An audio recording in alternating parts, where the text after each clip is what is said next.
เรื่องกองទ័ពឈានមុខនៅគ្រាអាសន្នខែកញ្ញាឆ្នាំ1933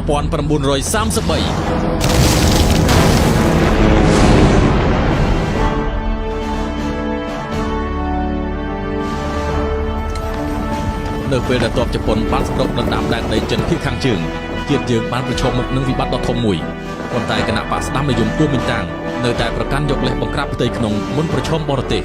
និងបានកែទ័ពរាប់លាននាក់បំពាក់ដោយអាវុធទំនើបដើម្បីចាប់ផ្ដើមយុទ្ធនាការឡោមព័ទ្ធទី5ទៅលើតំបន់សូវៀត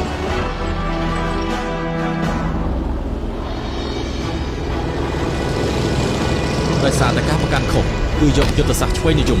ទ័ពរំដោះបានបំផុសយុទ្ធសាស្ត្រវាយឆ្លងតែគ្រាន់តែបានជោគជ័យកន្លងមកនឹងបានទៅចាប់យកយុទ្ធសាស្ត្រមួយទល់នឹងមួយក្នុងសមរភូមិត្រង់សេទៅវិញបន្ទាប់ពីការតស៊ូប្រយុទ្ធមួយឆ្នាំមកទ័ពរំដោះបណ្ដាលដែលមានសង្ឃមុតតិចនិងកម្លាំងស្តើងបានចាយសង្គ្រាមជាបន្តបន្ទាប់សម្រាប់ចូលតំបន់សូវៀតក៏ធ្លាក់ក្នុងដៃគូមិញតាំងការបាត់បង់ជាហូរហែនៅស្រុកវ៉ាន់ខឹងនិងជានិញបានបង្ខំឲ្យទ័ពរំដោះទទួលស្គាល់នូវទុក្ខបរាជ័យក្នុងការប្រឆាំងនឹងយុទ្ធនាការឡោមព័ទ្ធរបស់គូមិញតាំងក្នុងកលៈទេសៈស្លាប់រស់នេះគណៈកម្មាធិការប្រឆាំងនៃរណសេបដិវត្តត្រូវបង្ខំទឹកនាំទ័ពធំនៃទ័ពរំដោះទៅស្រុកយន្តទូដើម្បីត្រៀមរៀបចំការផ្លាស់ប្ដូរយុទ្ធសាស្ត្រធំដើម្បីការពារដំណើរទ័ពធំ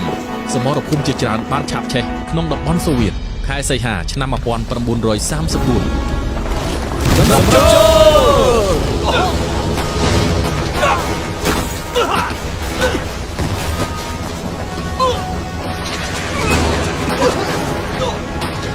ស្មាមិត្តតស៊ូឡើងយ៉ាប់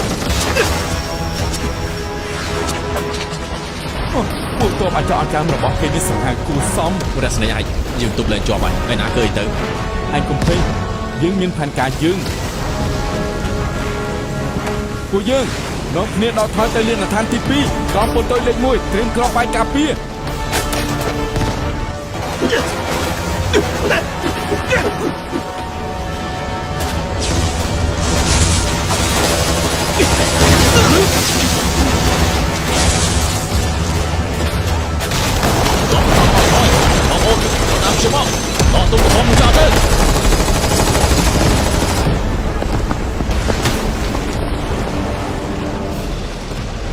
ត្រីស៊ីនុយហើយ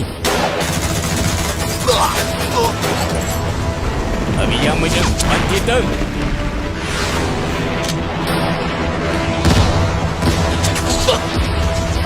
លេខ1ហើយសត្រូវបាយជួបងប្អូនសម្រាប់ចូល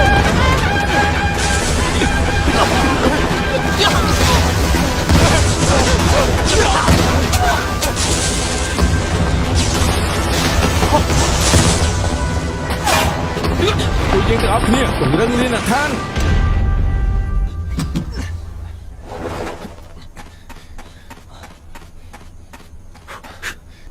គេអ៊ីធ្វើបានល្អណាស់ដោយសារតែយុទ្ធសាស្ត្ររបស់ព្រះអស្នីទេ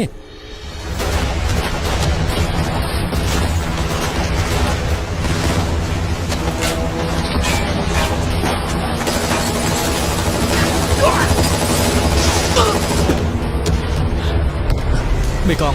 វរៈស្ដីឯងនឹងតាមបានការស្លាប់ហើយតើពួកយើងធ្វើយ៉ាងម៉េចដែរស្ដាប់បញ្ជាឲ្យធ្វើតាមបញ្ជាខ្ញុំតបហើយព្រោះយ៉ាងណាប្រជាពលរដ្ឋកងទ័ពធំបានតែផុត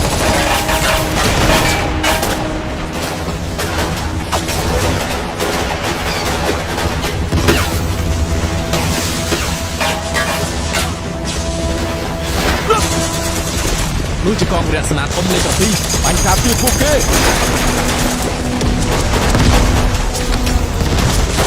បូឡាឈីឯណាមេកងឯងមេកងនេះពាក់លេជីវិតហើយបើមានកន្ទឹងក្បាលយើងអាចទៅក្បាលឲ្យខ្ញុំបានហើយមេកងមិនសោះត្បាល់ឆាប់បាញ់ស្ទើរតិចទៅអត់កើតទេបាត់ជើងហើយតែចាស់កំភ្លើក៏ស្លាប់ដែរហើយយើងមិនសល់តែបន្ទាប់ទេឲ្យមកយើងមក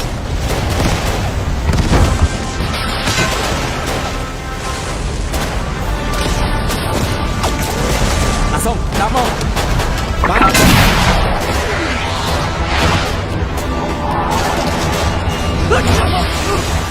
បាយបានល្អណាស់មេកង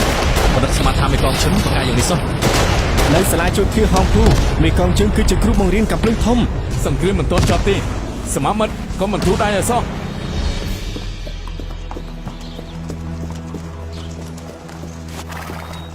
បិទច្រកភ្នំនេះទៅយើងបិទផ្លូវដង្ហើមរបស់ទ័ពរំដោះ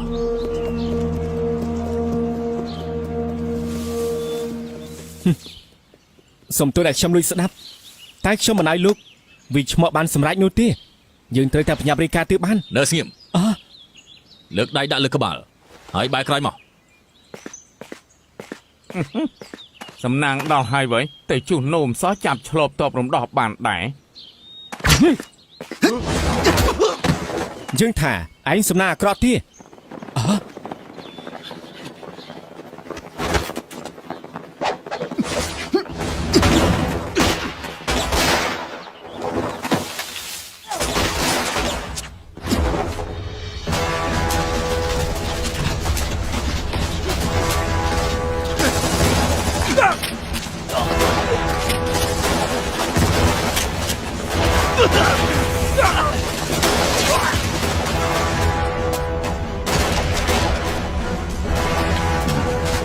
ឧត្តមសេនីយ៍លោកនៅក្បែរជួរមុខពេញហើយថយក្រោយវិញមក ខត់ក្រោយស្អីឯងចង់ឲ្យយើងគិតពីជួរមែនទេ តែលោកជំរាបវិជាការខ្ញុំខ្លាច ខ្លាចស្អីឯងហ៊ានតបរំដោះមិនត្រូវខ្លាចទេ សូមរាយការណ៍ ហើយលើជល់មក បាទបុរសស្នីខ្ញុំឃើញកងសេនាធំឡើងពាត់ជំរុំចាស់ជើងនៅពីក្រោយ យើងមិនអាចដល់តបពីជួរមុខទេមិនចឹងយើងវិវត្តហើយ ឧត្តមសេនីយ៍ដកថយពីជំរំចាស់ទៅមិនចឹងទេយើងណា ផ្ដេសផ្ដាបើគ្មានជំរំចាស់តែយើងទៅទីណាទៀតរស្នីលួនាំកងសេនាទុយទៅស្ទាក់គេទៅ ប៉ុន្តែការងារខ្ញុំគឺការពារលោក យុគមិញយើងសពពីម៉ាក់គាត់គិតថាយើងរੂច្រើនពេកហើយកូនមិនពេញចិត្តទេគឺយើងទៅកុំបារម្ភអីទុកឲ្យយើងតែកងអនុសេនាទុយមួយបានហើយ បាទការពារឧត្តមសេនីយ៍បាត់តែមួយសរសៃសក់យើងមិនលើកលែងឯងទេ បាទ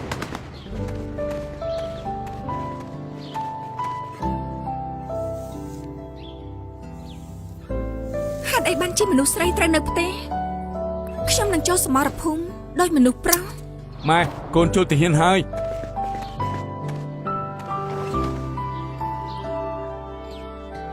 អេទៅកុំធ្វើឲ្យស្រុកស៊ីងគួរយើងបាក់មកអានីចាប់សង្គ្រាមបងត្រូវមកវិញ មើលថែម៉ែបងផង សួស្តី សួស្តី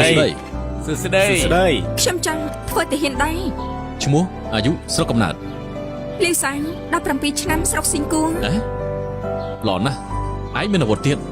តែឯងដូចជាសង្ហាខ្លាំងណាស់ទ្រាំទ្របានអត់ហ្នឹង បាននិយាយពីការតស៊ូខ្ញុំអាចទ្រាំបាន គួរតែទៅវិញទៅធ្វើទាហានណាមិនងាយស្រួលទេ ម៉េចលោកចង់មើលងាយខ្ញុំមែន ហេណែកាត់អីហ្នឹងភ្ញាក់ឡើងលោកគ្រូពេទ្យលោកគ្រូពេទ្យ តើខ្ញុំមើលកុំបារម្ភគាត់គ្រាន់តែហត់ដោយសារកង្វះអាហារទេឲ្យតែគាត់ផឹកនិងអាហារគាត់ហូបទៅហើយឲ្យគាត់សម្រាកទៅ ឯងចេះពេទ្យហ៎ នៅមន្ទីរពេទ្យសិនឆឹងនេះខ្ញុំជាកូនលោកគ្រូពេទ្យលីសូចុង មិនប្រុសហ៎បងពងឯងហើយណា អរគុណលបង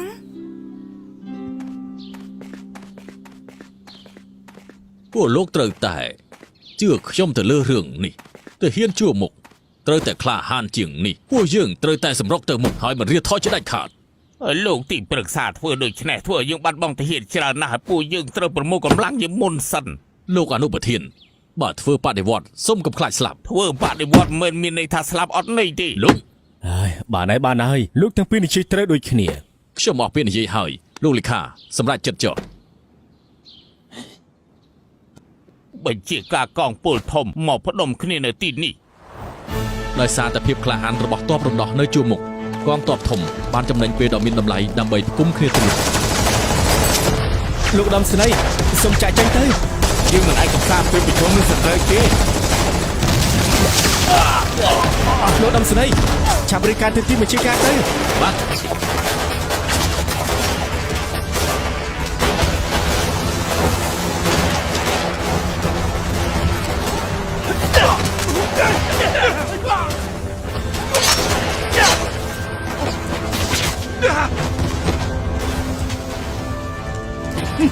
វិរៈស្នេហ៍ឯងទីបញ្ជាការប្រាប់ឲ្យយើងទៅជួយជំរុំចាក់ភ្លាម កាត់អីទៅ ជំរុំចាំត្រូវសត្រូវឡំពាត់ឲ្យឧត្តមសេនីយ៍ឈិនរងរបួសធ្ងន់ទីបញ្ជាកម្ពុជាយើងគឺឧត្តមសេនីយ៍ឈិនជាបន្ទាន់ អនុសេនីយ៍តូចនាំកម្លាំងលោកការពីទីនេះបាទអ្នកឯទៀតទៅជំរុំចាច់ជាមួយខ្ញុំ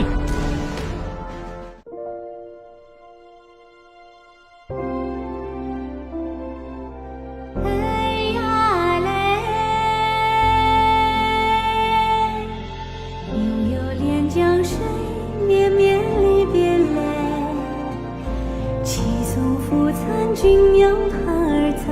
回，从不开手机只叮嘱牵肠挂肚。情人红军啊，盼你归来，我们再相见。漫漫长征路远，军民同手足。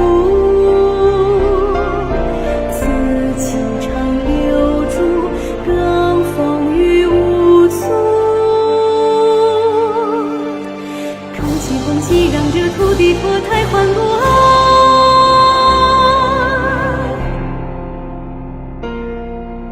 盼你革命成功早凯旋。